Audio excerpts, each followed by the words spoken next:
These are 5 things I wish I knew when I was saving for a deposit as a first home buyer if I had to do it all over again as a mortgage broker with 15 years of experience. I'm here to change your home loan attitude, so follow that home loan dude. Now before we go into this is not financial advice and just my humble opinion.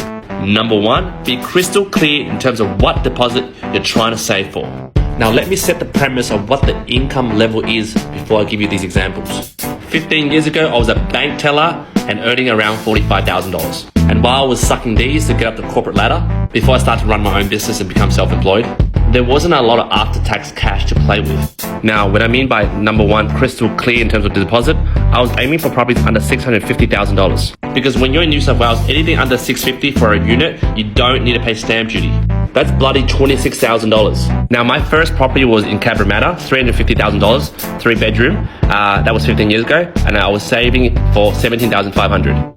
And including legals and miscellaneous costs, $2,500. So my crystal clear goal was to save 20 grand. Number 2, get your last 6 months bank statements, print them out, and categorize what are you spending your money on. You don't need to use Excel and get all geeky on that. Just a piece of paper, just categorizing what you spend for food, what you spend going out, etc, etc. Now back then on $45,000, my monthly net cash flow after tax would be $3,252, roughly. Upon looking at my 6 months previous historical data, I was spending about $1,500 per month. So I had left $1,752 per month. Back then I had zero saving because I was pretty bad with my money. So to save $20,000, it would take me 11.5 months.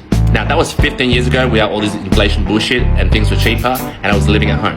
But I knew I could save more because I was like clubbing every weekend, trying to chase chicks. So the third thing I would do was sacrifice. Look at how fast you want to speed up your saving. I wasn't happy with 11.5 months. I wanted to get there in 6 months. So that meant I had to, cut down on clubbing, buy alcohol at the clubs, maybe get drunk before going to the clubs, or maybe pick up something that doesn't cost you money and gives you recreational value, like picking up a guitar. Now, I obviously failed in achieving that $20,000 of savings. And one of those key factors was number 4, having an accountability partner.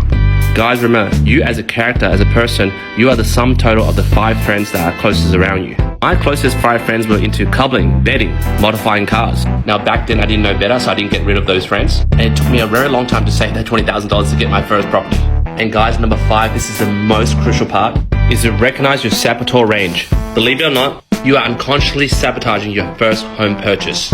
Because I certainly did. This is a saving graph from 0 months to 24 months to save up that $20,000. Every time I will go up to $18,000, I will sabotage it and spend and waste it until it goes down to $500, and I'll just go up and down that curve because I'm so afraid to achieve that goal that I sabotage it.